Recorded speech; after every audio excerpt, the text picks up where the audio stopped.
Selamat pagi Bapak Ibu, puji Tuhan. Saya percaya tetap ada sukacita. Amin. Puji Tuhan, beri kemuliaan bagi Tuhan yang luar biasa. Kami tetap bersyukur kepadamu Tuhan. Apapun yang terjadi, kami tetap melihat karyamu yang besar. Karena Kau Tuhan yang besar. Luar biasa Bapa yang luar biasa.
Bersama-sama kita memuji menyembah Tuhan dan segenap hati kita. Saya percaya Bapa kita selalu ada dalam hidup kita.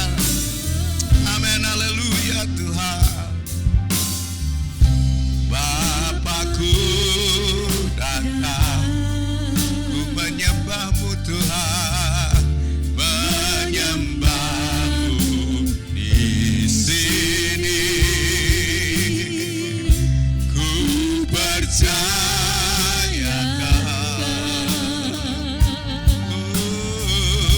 ada bagiku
nyanyi haleluya,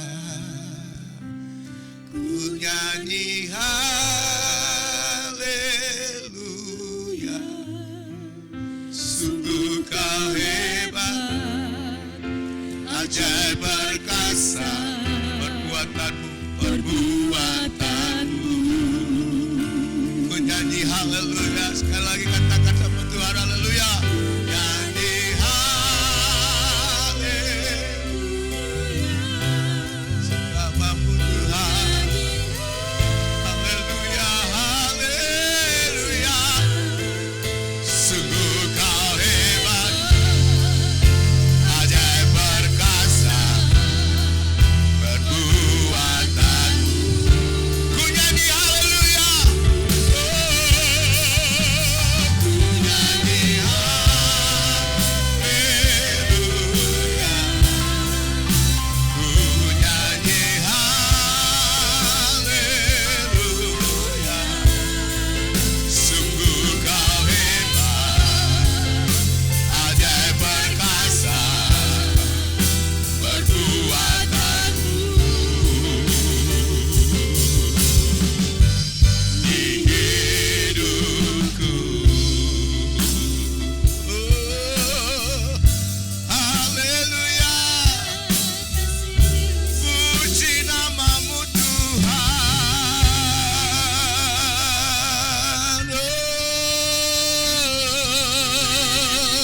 Beri kemuliaan bagi Tuhan, haleluya. Terima kasih hadiratmu di tengah-tengah kami. Dalam nama Yesus, amin. Puji Tuhan, haleluya. Kita tetap memuji Tuhan. Tuhan kita besar, luar biasa. Oh.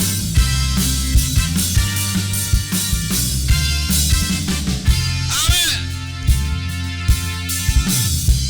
Tuhanku maha besar, Tuhanku maha kuasa, Raja segala raja. Dia takkan tergoyahkan. Oh, dia takkan tergoyahkan. Dia takkan terkalahkan. Dia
Dia bukan hanya memberikan kuasa, tapi berkat-berkat yang luar biasa.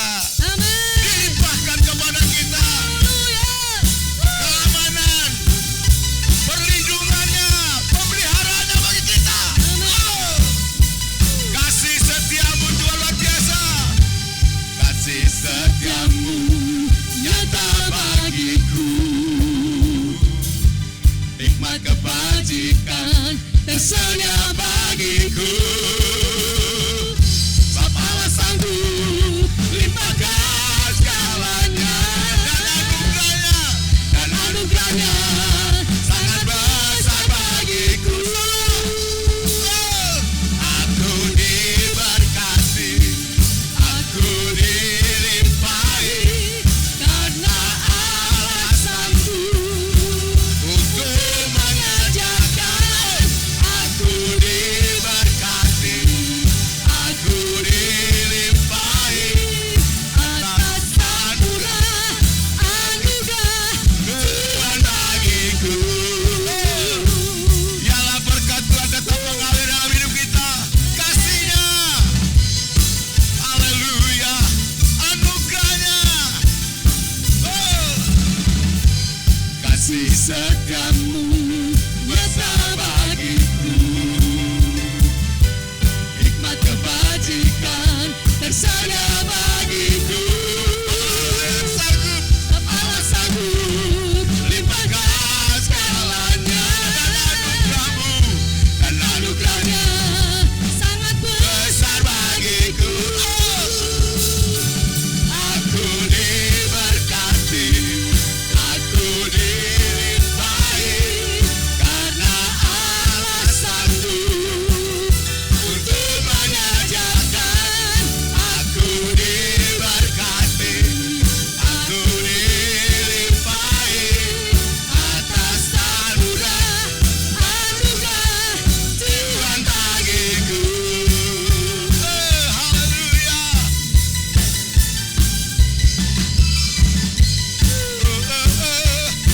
Amin Tuhan.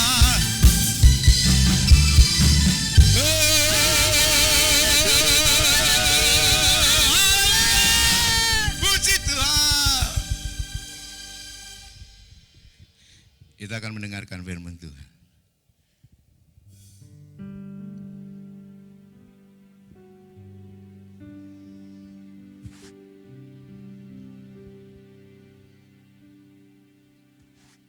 Puji Tuhan, haleluya. Syukur.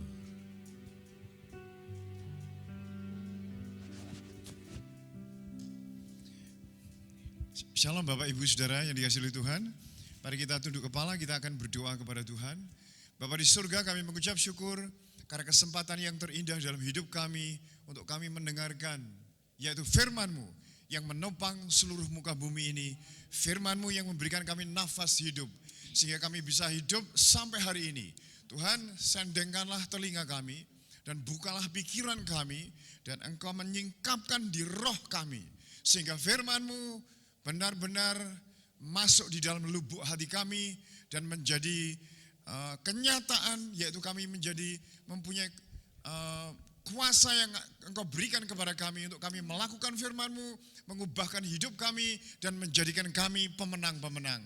Terima kasih Allah Roh Kudus, Engkau memberkati penyampaian firman-Mu ini dalam nama Tuhan Yesus. Haleluya. Amin. Selamat pagi Bapak Ibu Saudara yang dikasihi oleh Tuhan. Kita akan mendengarkan firman Tuhan. Saya akan memberikan tema yaitu tentang gigih atau kegigihan. Kita akan melihat dalam kitab 2 Raja-Raja pasal yang kedua. Ini tentang bagaimana Elisa menerima urapan double dari Tuhan melalui Elia. 2 Raja-Raja pasal yang kedua ayat yang pertama, menjelang saatnya Tuhan hendak menaikkan Elia ke surga dalam angin badai. Elia dan Elisha sedang berjalan dari Gilgal. Berkatalah Elia kepada Elisha, baiklah tinggal di sini sebab Tuhan menyuruh aku ke Betel. Tetapi Elisha menjawab, demi Tuhan yang hidup, demi hidupmu sendiri, sesungguhnya aku tidak akan meninggalkan engkau. Lalu pergilah mereka ke Betel. Pada waktu itu keluarlah rombongan nabi yang ada di Betel mendapatkan Elisa. Lalu berkata mereka kepadanya, sudahkah engkau tahu bahwa pada hari ini Tuhanmu akan diambil daripadamu oleh Tuhan, terangkat ke surga? Jawabnya, aku juga tahu, diamlah. Berkatalah Elia kepadanya, hai Elisha, baiklah tinggal di sini sebab Tuhan menyuruh aku ke Yeriko. Tetapi jawabnya, demi Tuhan yang hidup dan demi hidupmu sendiri, sesungguhnya aku tidak akan meninggalkan engkau. Lalu sampailah mereka di Yeriko. Pada waktu itu mendekatlah rombongan nabi yang ada di Yeriko kepada Elisha serta berkata kepadanya, sudahkah engkau tahu bahwa pada hari ini Tuhanmu akan diambil daripadamu oleh Tuhan, terangkat ke surga? Jawabnya, aku juga tahu, diamlah. Ayat 6, berkatalah Elia kepadanya, baiklah tinggal di sini sebab Tuhan menyuruh aku ke sungai Yordan. Jawabnya, demi Tuhan yang hidup dan demi hidupmu sendiri, sesungguhnya aku tidak akan meninggalkan engkau. Lalu berjalanlah keduanya. 50 orang dari rombongan nabi itu ikut berjalan. Tetapi mereka berdiri memandang dari jauh ketika keduanya berdiri di tepi sungai Yordan. Lalu Elia mengambil jubahnya, digulungnya, dipukulkannya ke atas air itu, maka terbagilah air itu ke sebelah sini dan ke sebelah sana, sehingga menyeberanglah keduanya dengan berjalan di tanah yang kering. Dan sesudah mereka sampai di seberang, berkatalah Elia kepada Elisha, mintalah apa yang hendak kulakukan kepadamu sebelum aku terangkat daripadamu. Jawab Elisha, biarlah kiranya aku mendapat 2 bagian dari rohmu. Berkatalah Elia, yang kau minta itu adalah sukar. Tetapi jika engkau dapat melihat aku terangkat daripadamu, akan terjadilah kepadamu seperti yang demikian, dan jika tidak akan terjadi. Sedang mereka berjalan terus sambil berkata-kata, tiba-tiba datanglah kereta berapi dengan kuda berapi memisahkan keduanya. Lalu naiklah Elia ke surga dalam angin badai. Ketika Elisha melihat itu, maka berteriaklah ia, Bapakku, Bapakku, kereta Israel dan orang-orangnya yang berkuda. Kemudian tidak dilihat lagi. Lalu direnggutnya pakaiannya dan dikoyakkannya menjadi 2 koyakan. Sesudah itu dipungutnya jubah Elia yang telah terjatuh. Lalu ia berjalan hendak pulang dan berdiri di tepi sungai Yordan. Ia mengambil jubah Elia yang telah terjatuh itu, dipukulkannya ke atas air itu sambil berseru, di manakah Tuhan Allah Elia? Ia memukul air itu lalu terbagi ke sebelah sini, ke sebelah sana, maka menyeberanglah Elisa. Ayat terakhir. Ketika rombongan nabi yang dari Yeriko melihat dia dari jauh, mereka berkata, roh Elia telah hinggap pada Elisha. Mereka datang menemui dia, lalu sujudlah mereka kepadanya sampai ke tanah. Bapak Ibu Saudara yang dikasihi oleh Tuhan, kita tahu bahwa sebenarnya kalau anak-anak Tuhan itu mempunyai kegigihan di dalam Tuhan, saudaraku, maka banyak hal yang bisa kita capai. Maka banyak hal, terobosan-terobosan, berkat-berkat Tuhan, kenyataan-kenyataan kuasa Tuhan yang terjadi dalam hidup kita. Kalau kita melihat Elisha, cara mengikut Elia, saudaraku, menjelang diangkat ke surga, itu ada beberapa tahapan, saudaraku. Ketika mereka berdua berjalan di Gilgal, terus akhirnya ke Betel, akhirnya ke Yeriko, dan akhirnya ke seberang sungai Yordan. Elisha harus menghadapi rintangan-rintangan untuk memperoleh kerinduannya. Saudaraku, menerima double urapan. Dia tidak ingin urapan biasa seperti Elia, tetapi double. Dan kalau kita lihat kelanjutan hidupnya Elisha, melakukan mujizat-mujizat yang melebihi Elia, saudaraku. Nah, yang pertama, dia sebetulnya disuruh berhenti saja di Gilgal. Tetapi Elisha ngotot, gigih, aku tidak mau Tuanku. Aku akan terus mengikut engkau. Akhirnya sampai ke Betel. Betel bertemu dengan nabi-nabi, tidak tahu jumlahnya berapa, saudaraku. Kalau yang di Yeriko jumlahnya diketahui 50 nabi. Kalau di Betel ini ada nabi-nabi. Mengatakan kepada Elisha, tidakkah kamu tahu Elisha, Tuhanmu akan diangkat ke surga? kamu tidak perlu ikut-ikutan dia. Tetapi Elisha ngomong, aku tahu, diam kamu. Dia itu kukuh, gigih saudaraku. Di perjalanannya dia tidak mau dihentikan oleh serombongan nabi berapapun, bahkan oleh Elia sendiri. Akhirnya sampailah di Yeriko, ketemu dengan 50 nabi, berusaha menghentikan langkahnya, dan juga Elia berusaha menghentikan langkahnya, tidak perlu kamu mengikuti aku. Tetapi toh kita lihat kegigihannya Elisha mengikuti Elia, saudaraku, sampai ke Yordan, sampai dia mengatakan, aku akan diangkat Tuhan ke surga. Elia berkata, apa yang kamu minta sih sebenarnya? Ini mengejutkan Elia sebenarnya, saudaraku.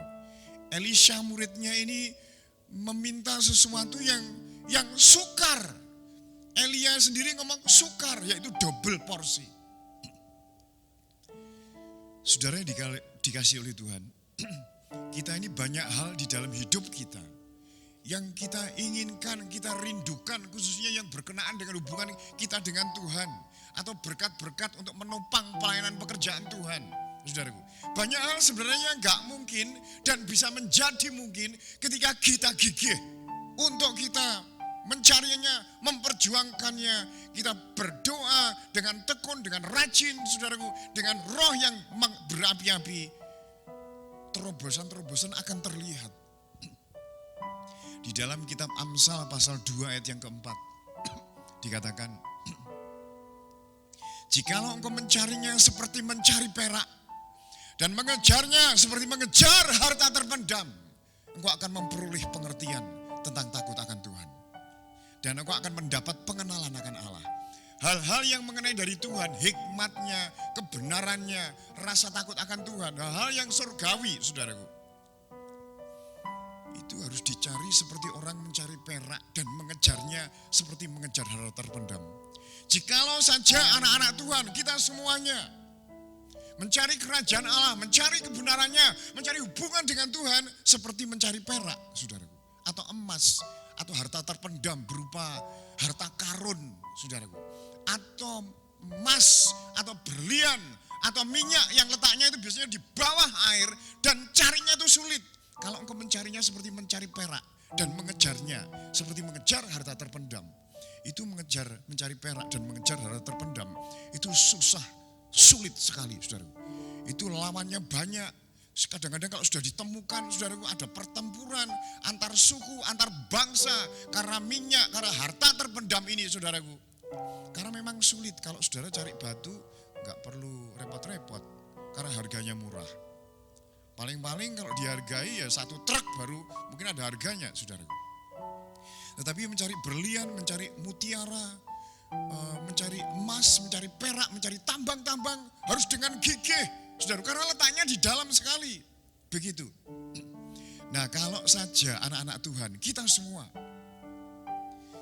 mencarinya Tuhan, kebenarannya Tuhan, kerajaannya Allah, seperti kita mencari uang, ingin menaik pangkat, seperti kita berdagang habis-habisan supaya berhasil, saudaraku. Tidak sedikit anak Tuhan yang akan mengalami terobosan-terobosan dalam hidup ini. Saya ingat kisahnya Mel Fisher, saudaraku, yang menemukan harta karun kapal Spanyol, saudaraku, di Laut Karibia, di sekitar daerah Amerika sana, saudaraku.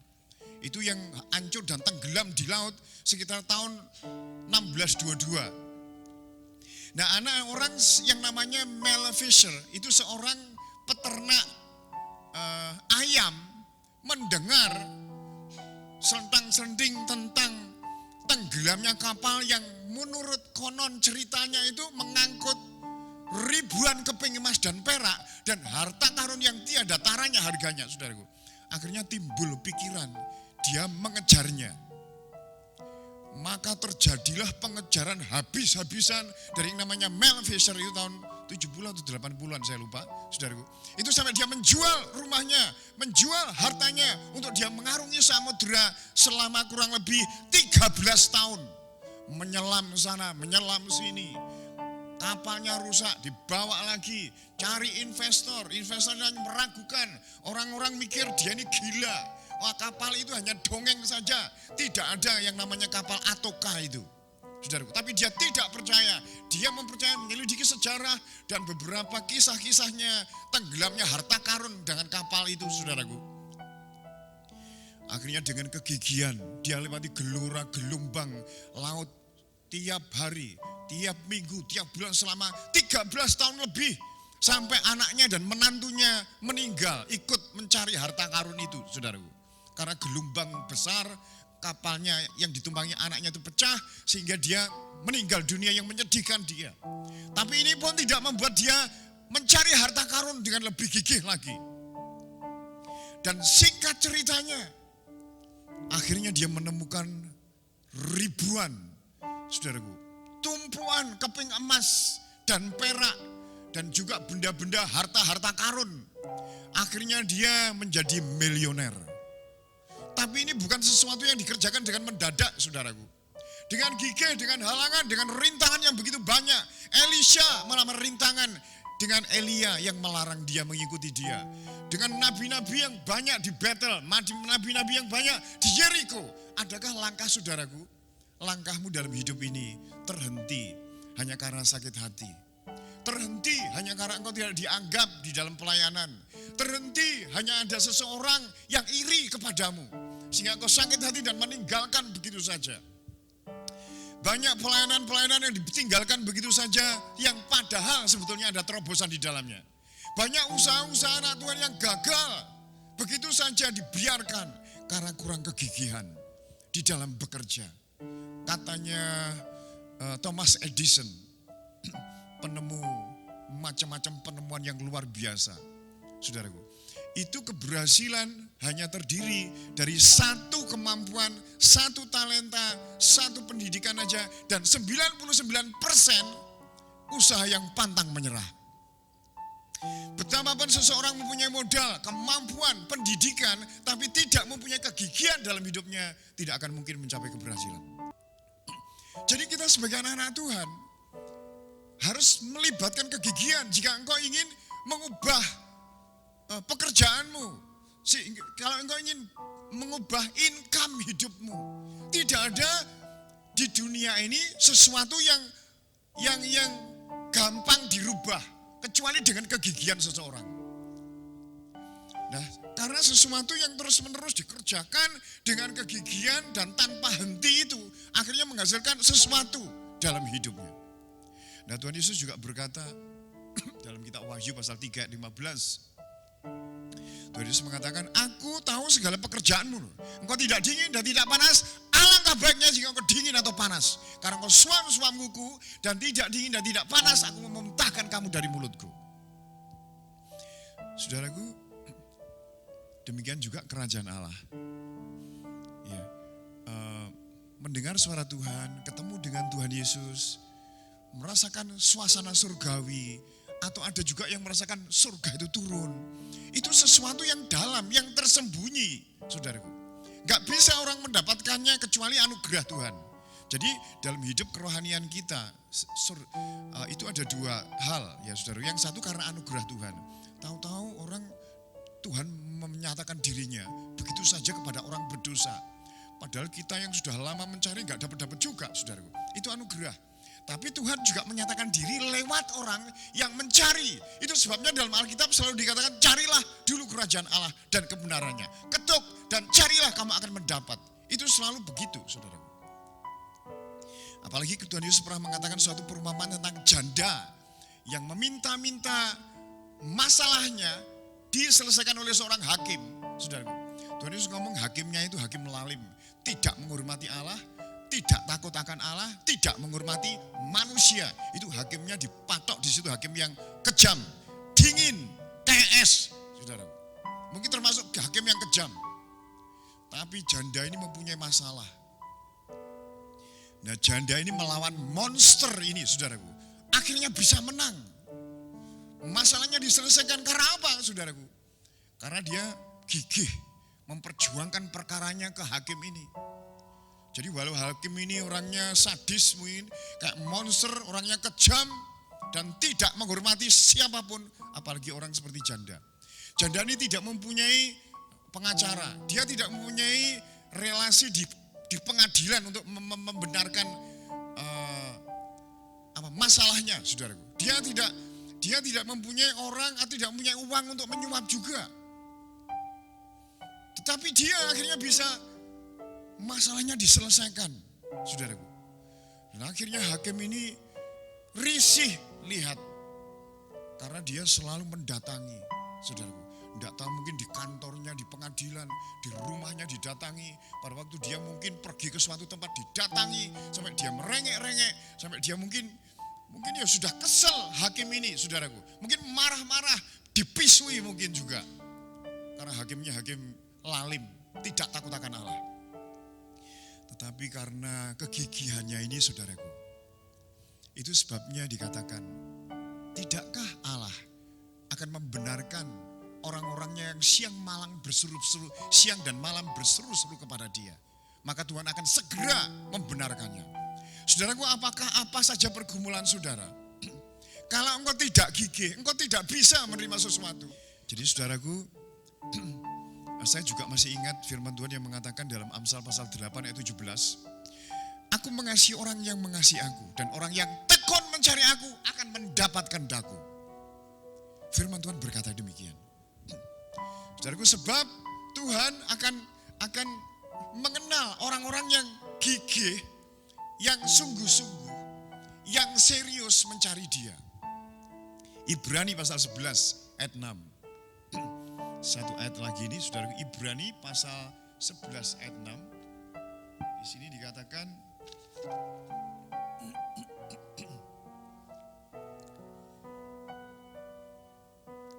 tetapi tanpa iman tidak mungkin orang berkenan kepada Allah, sebab barang siapa berpaling kepada Allah, ia harus percaya bahwa Allah ada dan bahwa Allah memberi upah kepada orang-orang yang sungguh mencari Dia, yang sungguh-sungguh. Jadi Allah itu memberikan upah, saudaraku, kepada orang-orang yang sungguh-sungguh. Sungguh-sungguh itu gigih, tenanan, ya saudaraku. Benar-benar ingin dan sangat merindukan. Itu sebabnya dalam kitab Roma pasal 12 ayat 11, janganlah hendaknya kerajinanmu kendor, biarlah rohmu menyala-nyala dan layanilah Tuhan. Jangan kendor, semangatnya kendor menjalankan usahanya, kendor sekolahnya, tidak ada semangat menjalankan komselnya. Yang kendo-kendo ini, saudaraku, gak bisa. Saudara kalau tidak memperjuangkan dengan gigih komselmu tidak bisa maju, saudaraku. Hanya gelender saja apa adanya, kalau maju ya sudah dan tidak ya sudah, maka tidak bisa demikian. Pekerjaan sama saja. Seorang pengusaha yang sudah tidak semangat lagi menjalankan usahanya, saudaraku. Atau seorang pelayan Tuhan yang sudah tidak gigih lagi di dalam melayani Tuhan. Wah, itu dalam kondisi yang payah, saudaraku. Kita tidak akan bisa mendapatkan yang namanya keberhasilan atau berkat seperti yang Tuhan canangkan dalam hidup kita. Jadi janganlah hendaknya rohmu kerajinanmu kendor, biarlah rohmu menyala-nyala. Tidak menyala saja, tapi menyala-nyala. Kasih kita tidak hanya menggebu saja, tapi menggebu-gebu, saudaraku. Tidak hanya berkobar-kobar. Itu yang sangat dinanti-nanti Tuhan. Aku tahu segala pekerjaanmu kau tidak dingin dan tidak panas. Karena engkau suam-suam kuku. Bapak, Ibu, Saudara, saya tahu ini masa yang sulit. Membuat kita suam-suam, loyo, patah semangat. Saudaraku, beribadah apalagi patah semangat. Kalau toh beribadah kita datang, penyembahan kita ngelokro, pujian kita hanya ya di bibir saja, tidak sampai di hati. Kalau kita berkomsel tidak ada semangat, kadang datang kadang tidak, saudaraku. Membaca firman Tuhan juga tidak ada gairah. Saudara harus gigih, apalagi masalah-masalah surgawi. Kolose pasal 3 ayat 1-3 dikatakan, karena itu carilah perkara yang di atas, di mana Kristus ada duduk di sebelah kanan Allah. Pikirkanlah perkara yang di atas, bukan yang di bumi. Carilah perkara-perkara yang di atas. Mencari sebuah usaha, sebuah penyelidikan, sebuah ketelitian dengan kegigihan, saudaraku. Kita akan mendapat yang namanya kerajaan Allah, kebenarannya, tujuan-tujuan Allah, Apa maksud hidup kita? Semuanya akan ditemukan kalau kita gigih mencari Tuhan di dalam menyelidiki firman Tuhan. Kalau saudara tidak pernah menyelidiki firman Tuhan dengan gigih, dengan teliti, dengan baik-baik, menelusuri, dan seperti orang mencari harta terpendam, saudaraku, kita akan mendapatkan. Tapi kalau kita tidak, itu Mel Fisher yang mendapatkan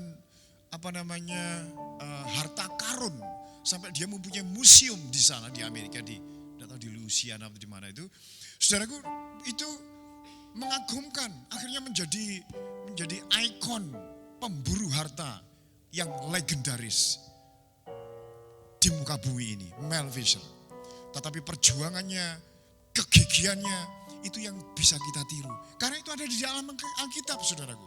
Jadi saya ulangi sekali lagi, di dalam kitab Amsal pasal yang keempat, ayat kedua, jika engkau mencarinya seperti mencari perak dan mengejarnya seperti mengejar harta terpendam, maka engkau akan memperoleh pengertian tentang takut akan Tuhan.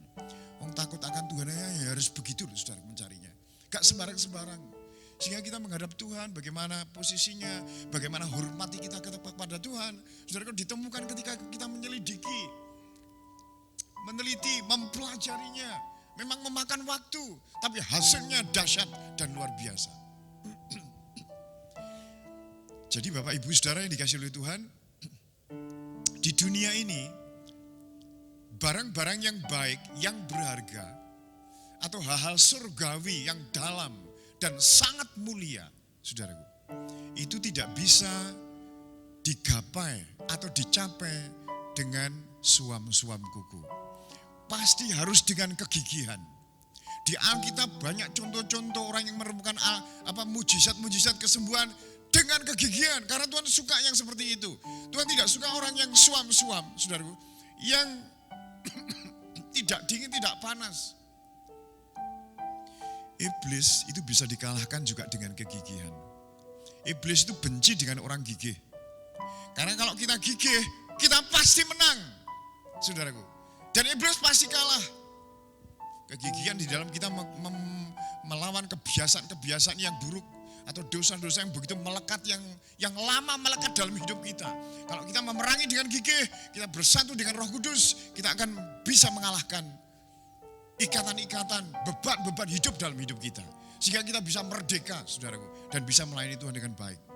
Di tengah-tengah virus corona yang melanda dunia dan sampai hari ini, saudaraku, sudah meningkat, yang kena positif 7 juta lebih, tidak tahu nanti sampai 10 juta atau bagaimana, dan yang meninggal dunia sekitar 400 lebih, hampir setengah juta manusia. Dan kondisi yang seperti ini otomatis membuat seseorang membuat masa depan ini kayaknya suram, dan membuat usaha-usaha yang saudara lakukan kayaknya tidak ada masa depan sama sekali. Dan saudara ingat, saudara harus melawan dengan gigih tiap hari, saudaraku.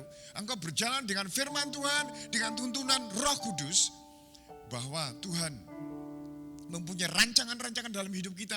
Bukan rancangan kecelakaan, melainkan rancangan damai sejahtera, dan memberikan kepada kita hari depan yang penuh dengan harapan. Dan saya garis bawahi, saudara dan saya harus gigih mengenai hal-hal pekerjaan saudara. Entah di ladang tanam-tanam, mempunyai ternak-ternak, saudaraku. Itu memerlukan kegigihan untuk mengembangkannya, saudaraku. Atau pedagang, atau saudara mempunyai dealer, atau saudara mempunyai warung, atau saudara mempunyai depot, restoran, atau saudara bekerja di kantor sebagai guru, sebagai pegawai negeri, saudaraku. Dan semua tingkat-tingkat kenaikan itu dikerjakan dan diperoleh biasanya rata-rata karena kegigihan. Jarang karena hadiah, saudaraku. Biasanya kegigihan atau pencapaian-pencapaian yang saudara dan saya alami, yang kita capai, dan itulah yang membuat kita meningkat, dan semuanya dikerjakan dengan kegigihan. Marilah kita gigih, bergumul kepada Tuhan sampai suamimu, saudara, diselamatkan. Mari gigih mengetok sampai pintu surga terbuka dan anakmu kembali kepada Tuhan. Saudaraku, berminta kepada Tuhan dan bergumul sampai engkau mendapat jodoh yang tepat dan yang terbaik dari Tuhan.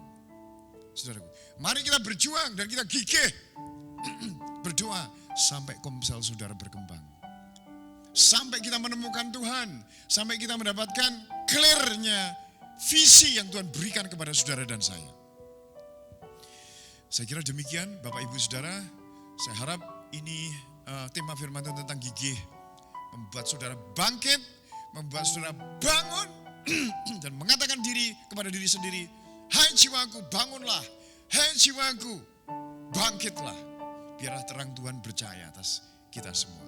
Mari kita bangkit berdiri Bapak Ibu Saudara, kita akan berdoa kepada Tuhan ya. Kita akan menyanyikan pujian Bapakku datang menyembahmu di sini ya. Terima kasih. Bapakku datang menyembahmu di sini. Oh, ku percaya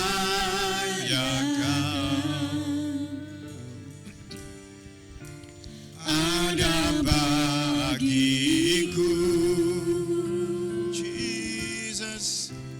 Bapakku datang. Amin. Mari saudaraku, semua bangkit berdiri. Kita menyembah Tuhan, menyanyi pujian ini dengan segenap hati kita. Ku percaya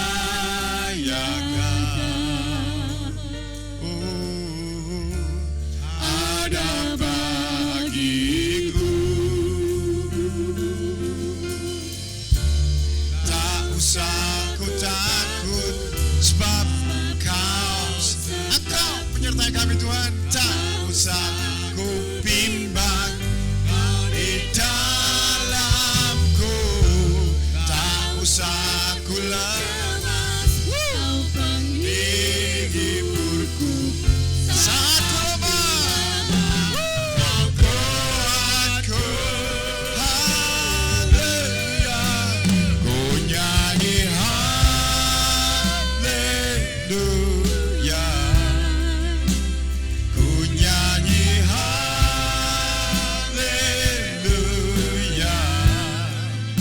Sungguh kau hebat, ajaib perkasa perbuatanmu.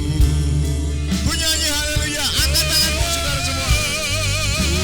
Ku nyanyi haleluya.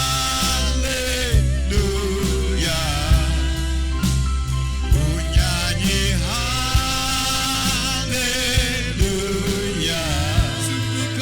Sungguh kau hebat, ajaib perkasa perbuatanmu di hidupku,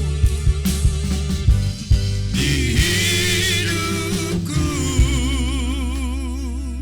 Bapak di surga, seberapa banyak kami yang mendengarkan firman Tuhan tentang kegigihan ini. Tuhan, Engkau menyuntikkan semangat kegigihan ini di hati semua kami anak-anak-Mu. Amin Tuhan. Untuk kami mencapai kehidupan yang diberkati Tuhan, yang berhasil, yang menang mengatasi semua masalah, kesulitan, badai dalam hidup ini dengan kegigihan yang Tuhan sendiri berikan kepada kami. Amin. Seperti yang Kau berikan kepada Elisha. Akhirnya menerima double porsi. Sesuatu yang sukar akhirnya bisa tercapai. Puji Tuhan. Karena bagi Tuhan tidak ada yang mustahil. Amin. Terima kasih Bapa, firman-Mu ini menguatkan, meneguhkan kami, membangkitkan kami, membangunkan kami dari tidur. Dalam nama Tuhan Yesus, semua yang diberkati Tuhan katakan Amin. amin. Puji Tuhan, Tuhan memberkati.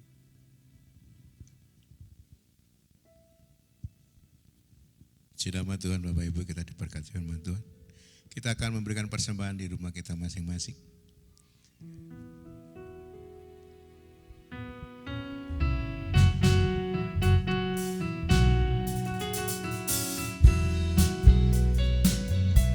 Begitu besar kasih Allah pada kita, diberkatilah anak cucu kita di mana-mana. Tuhan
Shalom saudara, kita akan dengarkan pengumuman bahwa ibadah sudah dimulai kan di gereja. Jadi jangan lupa bahwa ibadah untuk sesi pertama dari jam 7 sampai jam 8 itu adalah Komsel Sion, LOJ, Galatia, Maranatha, Wahyu 1, Meduri, Soko, Gebol, Watu Gudel, dan Jemaat Kesongo. Nah, sesi 2-nya jam 8:30 pagi adalah Komsel Reviver, Jogger, Philadelphia, Bombastis, Karmel, dan Herus. Sedangkan yang ketiga jam 4 sore, saudaraku, itu Komsel Geneng, Glodok, Komsel Tawun, dan Wahyu yang di bawahnya yang bukan Komsel Wahyu 1. Nah, semua jemaat yang sudah berkomsel ataupun belum berkomsel harap bisa menyesuaikan waktu masing-masing. Jadi saudara bisa memilih mana. Tetapi saudara harus ingat bahwa bagi yang merasa badan tidak enak atau flu, terus merasa flu, demam, sudah tidak enak, tolong ibadah di rumah saja dengan online. Ya, karena sangat berbahaya kalau sampai saudara harus sudah flu, batuk, pilek, ibadah di tempat ini. Nanti karena kondisinya belum memungkinkan, lebih baik saudara beribadah di rumah. Terutama juga kalau sudah lansia ya, terus sudah enak badan, demam, lebih baik saudara beribadah di rumah, menyembah Tuhan di rumah. Nah, juga anak-anak ibadahnya tetap masih online ya. Jadi anak-anak dan lansia yang lebih baik beribadah di rumah.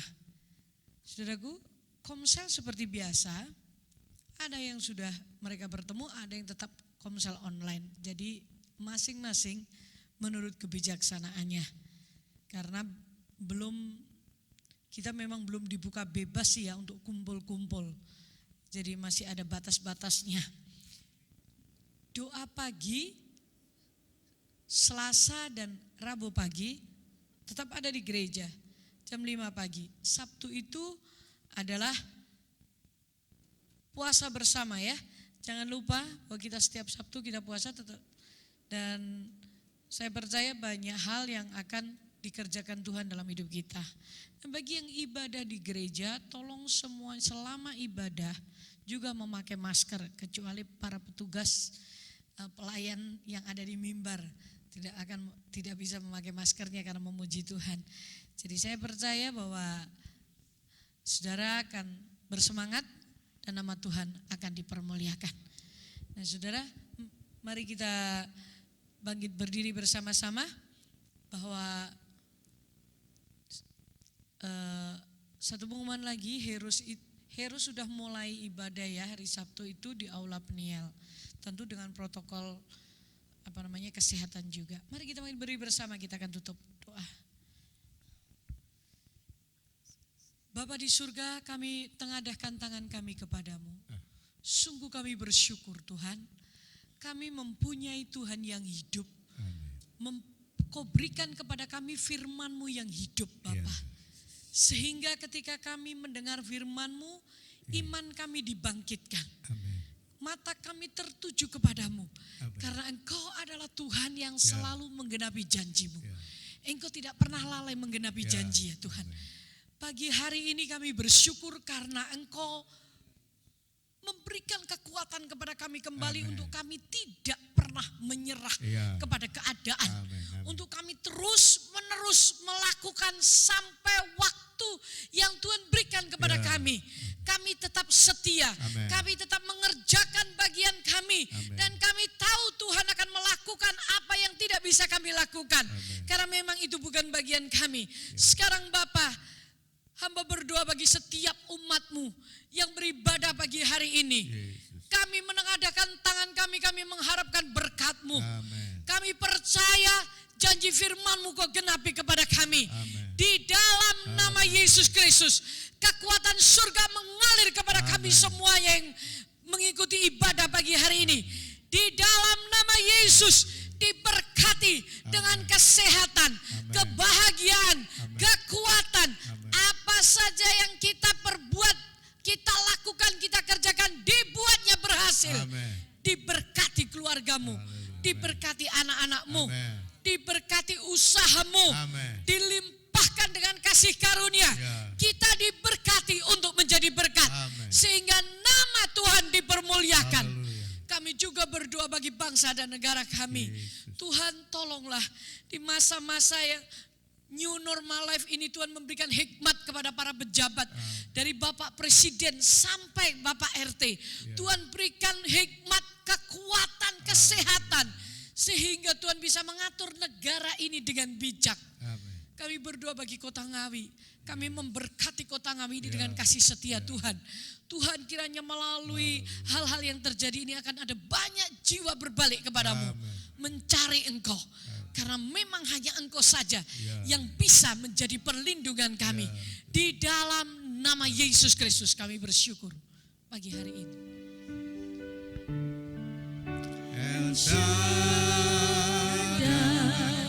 El Shaddai, Allah Maha Kuasa, yang besar, yang besar, El Shaddai mulia.